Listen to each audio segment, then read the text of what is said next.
peuple de Dieu, c'est le pasteur Jérémia, aussi connu sous le nom de pasteur Loïc. Nous voulons écouter la parole de Dieu pour la semaine, mais avant tout, nous voulons commencer par une parole de prière. Alors, en signe de révérence à notre Père Céleste, à notre Dieu, baissons nos têtes et prions ensemble. Père éternel, Dieu de gloire, Dieu tout-puissant, Yahweh, seul et véritable Dieu, reçois toute la gloire, l'honneur et la majesté, la magnificence et l'exaltation. Merci pour cette énième opportunité que tu nous accordes de pouvoir nous retrouver dans ta présence. Merci parce que tu ne nous amènes point dans ta présence en vain. Il y a bien quelque chose que tu as préparé pour tout un chacun d'entre nous. Merci parce que tu vas m'emmener dans la profondeur. Tu vas nous emmener dans la révélation de ta parole, des mystères de la création. Père éternel, nous nous humilions devant de toi, implorons ta compassion, ta miséricorde pour tout ce que nous avons pu penser, dit et fait, qui ne t'a point honoré et glorifié. Sanctifie-nous, purge notre conscience de toute œuvre morte, de toute œuvre inutile, par ton sang que tu as fait couler à la croix de Golgotha. Rends-nous ainsi agréable à tes yeux, recouvre tout ce que nous utilisons pour pouvoir, Seigneur, nous connecter en ta présence, afin qu'aucune interférence, aucune manœuvre, manigance des ténèbres ne puisse, Seigneur, réussir contre nous au nom de Jésus. Nous levons donc contre tout esprit maléfique, contre tout esprit démoniaque, contre toute principauté des ténèbres, tout esprit méchant dans les lieux célestes et tout maître de ce monde obscur, nous les lions et nous les chassons dans les gouffres de l'enfer au nom de Jésus-Christ. Et nous proclamons ainsi que Jésus-Christ est Seigneur à la gloire de Dieu le Père. Au nom de Jésus, nous avons ainsi prié. Amen. Alors nous allons prendre notre passage principal des Saintes Écritures dans le livre de Luc, chapitre 4, versets 1 à 4. Nous lisons ainsi la parole de Dieu dans le livre de Luc, chapitre 4, versets 1 à 4, au nom de Jésus-Christ. Jésus, rempli du Saint-Esprit, revint du Jourdain et il fut conduit par l'Esprit dans le désert, où il fut tenté par le diable pendant 40 jours. Il ne mangea rien durant ces jours-là, et après qu'ils furent écoulés, il eut faim. Le diable lui dit, « Si tu es le Fils de Dieu, ordonne à cette pierre qu'elle devienne du pain. » Jésus lui répondit, « Il est écrit, l'homme ne vivra pas de pain seulement. » Et d'autres versions ajoutent, « mais de toute parole qui sortira de Dieu. » Que le Seigneur bénisse sa parole, qu'elle vienne pleine de gloire, de vie, de révélation, de profondeur et de bénédiction au nom de Jésus-Christ. Alors, pour cette semaine, le Seigneur voudrait nous entretenir sur « Ordonne que cette pierre devienne du pain. » Ordonne que cette pierre devienne du pain. Jésus, rempli du Saint-Esprit, alla dans le désert pour être tenté par Satan. Mais pourquoi seulement dans le désert? La réponse est simplement parce que Jean le Baptiste, qui précéda Jésus-Christ dans le ministère, a prêché dans le désert pour préparer le chemin à Jésus-Christ. Ainsi, lorsque les prêtres, c'est-à-dire les sacrificateurs et les lévites, demandèrent à Jean le Baptiste, « Qui es-tu » Il leur répondit en disant, dans Jean chapitre 1 verset 23, « Je suis la voix de celui qui crie dans le désert. Aplanissez le chemin du Seigneur, comme a dit Ésaïe le prophète. » Le peuple d'Israël, du temps de Moïse, vécut 40 ans dans le désert. C'est pourquoi leur foi était caractérisée par le désert. C'est-à-dire que leur foi était basée sur les miracles et non sur la parole de Dieu. Car dans le désert, il n'y a pas d'eau. Alors que Jésus-Christ, qui est la parole de Dieu, est l'eau vive, l'eau de vie. Comme le décrit le livre de Jean, Jean chapitre 7, versets 37 à 38, qui dit « Le dernier jour, le grand jour de la fête, Jésus, se tenant debout, s'écria, « Si quelqu'un a soif, qu'il vienne à moi et qu'il boive. Celui qui croit en moi, des fleuves d'eau vive couleront de son sein, comme dit l'Écriture. » Jérémie chapitre 17, verset 13 ajoute pour dire, « Toi qui es l'espérance d'Israël, ô Éternel, tous ceux qui t'abandonnent seront confondus. Ceux qui se détournent de moi seront inscrits sur la terre, car ils abandonnent la source d'eau vive, l'Éternel. » Et c'est pourquoi Jésus-Christ a dû aller au désert pour résoudre le problème du désert, qui est le fait qu'il n'y a pas d'eau. Cela signifie donc que Jésus-Christ, qui est l'eau vive, l'eau de vie, est allé dans le désert pour résoudre le problème de la foi du peuple qui est dans le désert. Et aussi, c'est aussi pourquoi Jésus-Christ devait être rempli du Saint-Esprit avant d'aller dans le désert, car le Saint-Esprit représente la pluie. Car Dieu a dit dans Isaïe chapitre 44 verset 3, « Car je répandrai des eaux sur le sol altéré et des ruisseaux sur la terre desséchée. Je répandrai mon esprit sur ta race et ma bénédiction sur tes rejetons. » Et c'est la raison pour laquelle le Saint-Esprit est venu sur Jésus-Christ alors qu'il sortait ou émergeait de l'eau, alors qu'il était baptisé, qu'il se faisait baptiser dans l'eau du Jourdain. Ainsi, par le fait que Jésus-Christ, qui est l'eau de vie, soit allé dans le désert, étant rempli du Saint-Esprit, qui représente la pluie, n'était pas seulement pour apporter de l'eau vive à la foi du peuple dans le désert, mais aussi pour faire pleuvoir le Saint-Esprit sur leur vie respective. Quand Jésus-Christ est né, Satan, le tentateur, n'était pas là pour le tenter. Quand Jésus-Christ fut baptisé du Saint-Esprit, encore une fois, Satan, le tentateur, n'était pas là pour le tenter. Mais pourquoi Satan n'a-t-il attendu que Jésus-Christ dans le désert, que Jésus-Christ soit dans le désert pour le tenter? La réponse est parce que Jésus-Christ eut faim dans le désert, car la faim représente le besoin. Il y eut un homme qui quitta Jérusalem pour se rendre à Jéricho. Et pendant qu'il se rendait à Jéricho, il fut attaqué par des voleurs. Il a donc été volé et blessé grièvement, comme nous le dit le livre de Luc, Luc chapitre 10, verset 30, qui dit « Jésus reprit la parole et dit, un homme descendait de Jérusalem à Jéricho.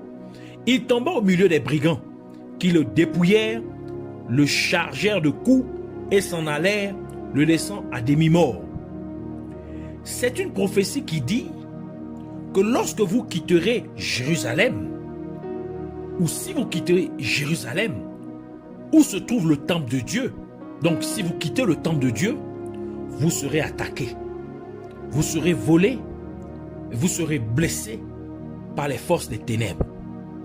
Si vous quittiez le temple de Dieu, l'ennemi vous attaquerait. En d'autres termes, si vous cessez de vous soucier des objectifs du temple de Dieu, si vous mettez votre vie, votre vie comme première préoccupation, au lieu de vous préoccuper de l'objectif du temple de Dieu, la mission que Dieu a donnée à son Église.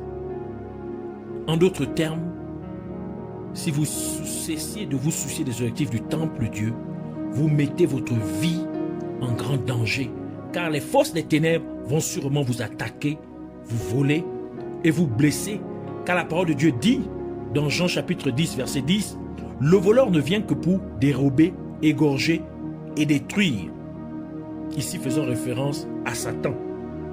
1 Pierre chapitre 5 verset 8 ajoute pour dire, « Soyez sobres, veillez, votre adversaire le diable rôde comme un lion rugissant, cherchant qui il dévorera. » Par conséquent, vous devez rester dans le temple de Dieu. Vous devez vous occuper des objectifs du temple de Dieu. Vous devez aider à remplir les objectifs du temple de Dieu. Et c'est la raison pour laquelle Jésus-Christ, à l'âge de 12 ans, quitta son père et sa mère physique pour être dans le temple de Dieu à Jérusalem pendant 3 jours. Et ses parents physiques, Joseph et Marie, le cherchèrent et le trouvèrent dans le temple de Dieu à Jérusalem après 3 jours. Et Jésus leur dit, dans Luc chapitre 2 verset 49, « Pourquoi me cherchez-vous? Ne savez-vous pas qu'il faut que je m'occupe des affaires de mon Père? » Par conséquent, en tant que chrétiens, nous devons nous concentrer sur les objectifs du temple de Dieu. Nous devons nous concentrer sur les affaires de Dieu, sur les affaires de notre Père Céleste. Nous devons aider le temple de Dieu à atteindre ses objectifs. Et encore, c'est pour cette raison que lorsque Jésus-Christ alla au temple de Dieu à Jérusalem, avant d'être arrêté et crucifié, Jésus chassa les gens qui faisaient des affaires dans le temple, déclarant dans Matthieu chapitre 21 verset 12 à 13, il dit, « Il est écrit, ma maison sera appelée une maison de prière, mais vous, vous en faites une caverne de voleurs. » Nous parlons de Jéricho parce que Bartimée était à Jéricho, mendiant de la nourriture, comme nous le dit le livre de Marc, Marc chapitre 10, verset 46 à 52, qui dit, « Ils arrivèrent à Jéricho, et lorsque Jésus en sortit, avec ses disciples et une assez grande foule, le fils de Timée, Bartimée, mendiant, aveugle, était assis au bord du chemin.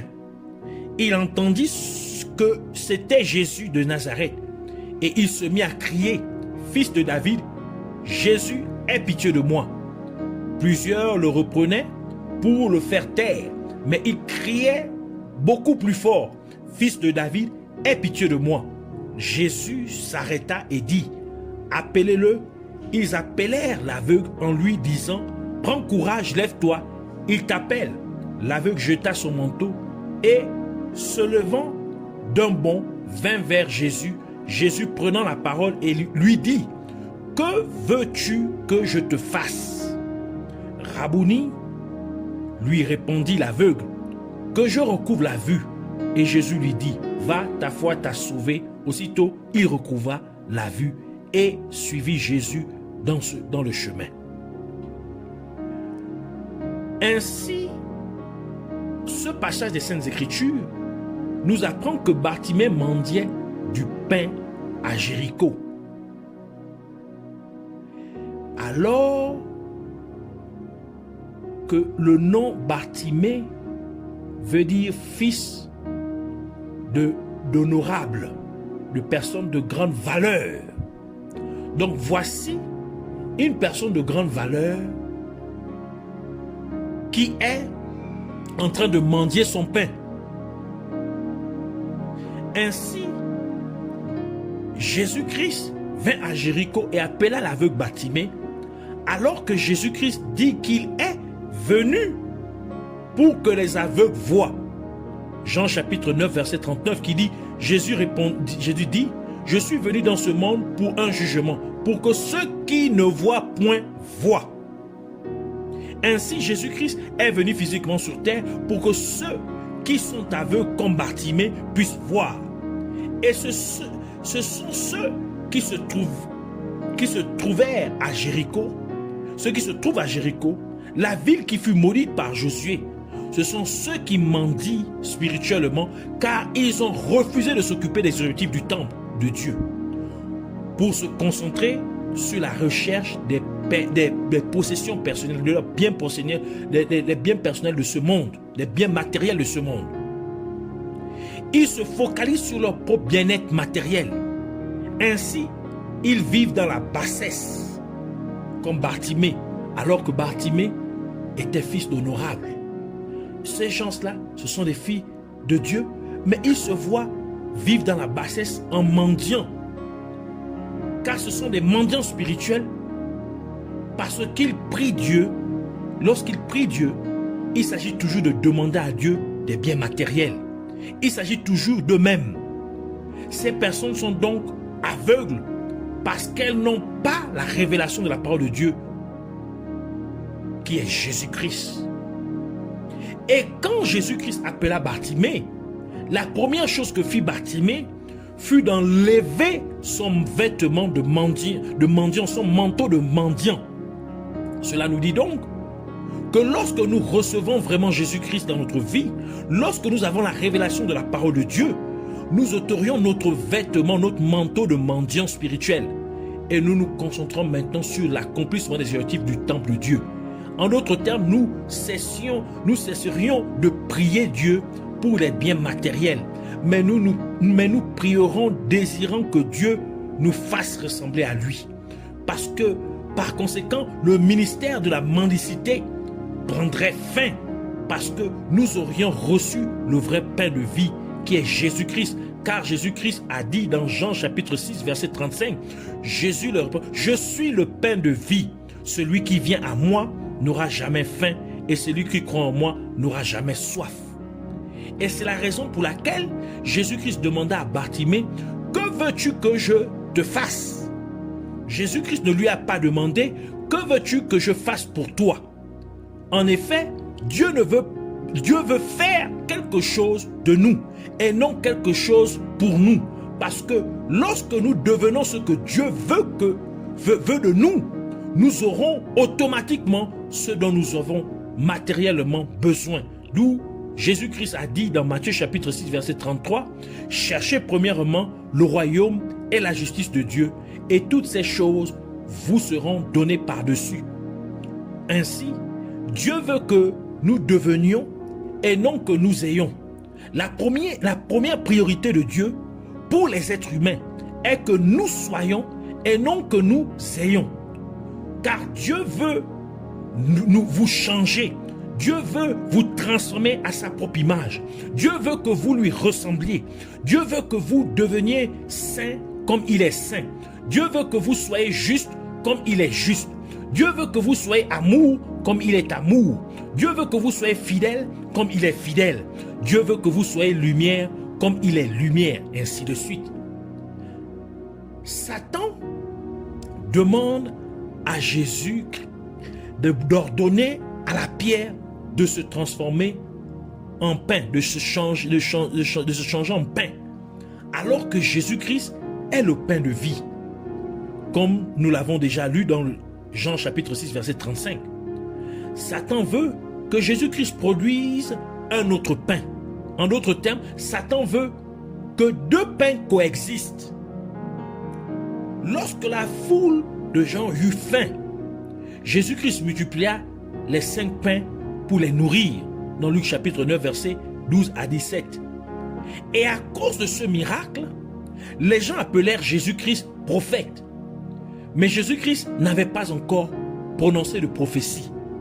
Jean chapitre 6 verset 14 qui dit, ces gens ayant vu le miracle que Jésus avait fait, disaient, celui-ci est vraiment le prophète qui doit venir dans le monde. Cela nous révèle donc que les gens utilisent les critères des miracles pour déterminer si quelqu'un est un prophète ou non. Alors qu'un prophète doit être reconnu par le fait qu'il exprime la pensée de Dieu. Un prophète doit être reconnu par le fait qu'il prononce les oracles de Dieu, qu'il prononce la vraie parole de Dieu et que lui-même vit selon la parole de Dieu. Car Jésus-Christ a dit, on les reconnaîtra par leurs fruits.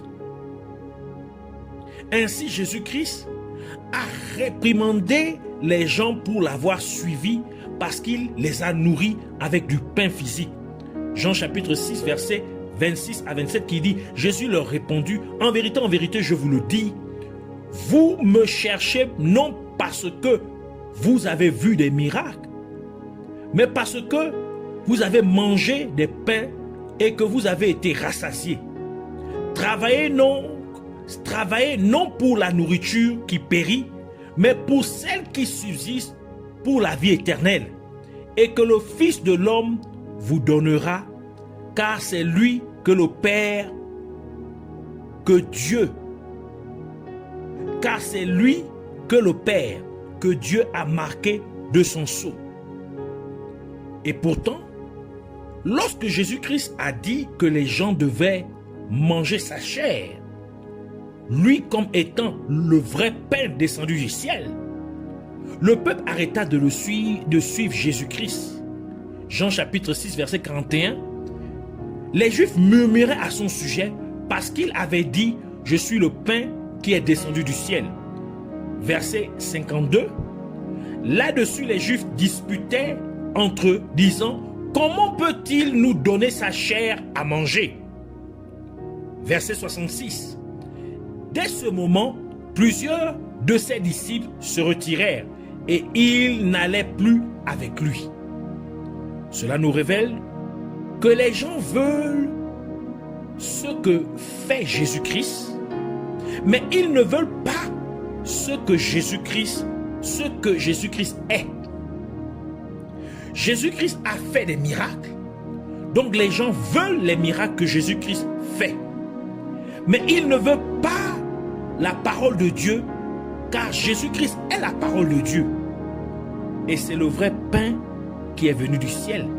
Car le livre de Jean dit dans Jean chapitre 1, verset 1 et verset 14, il dit « Au commencement était la parole, et la parole était avec Dieu, et la parole était Dieu. » Verset 14, « Et la parole a été faite chair, et elle a habité parmi nous, pleine de grâce et de vérité, et nous avons contemplé sa gloire, une gloire comme la gloire du Fils unique venu du Père. » Et c'est la raison pour laquelle Jésus-Christ a dit au peuple qu'il devait manger sa chair, parce que la parole de Dieu s'est faite chair en la personne de Jésus-Christ.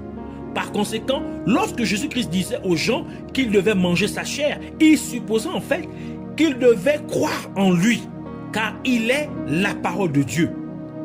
Il devait donc obéir à la parole de Dieu qui sort de sa bouche. Cependant, les gens rejetèrent Jésus-Christ, mais ils voulaient juste les miracles que Jésus-Christ accomplissait.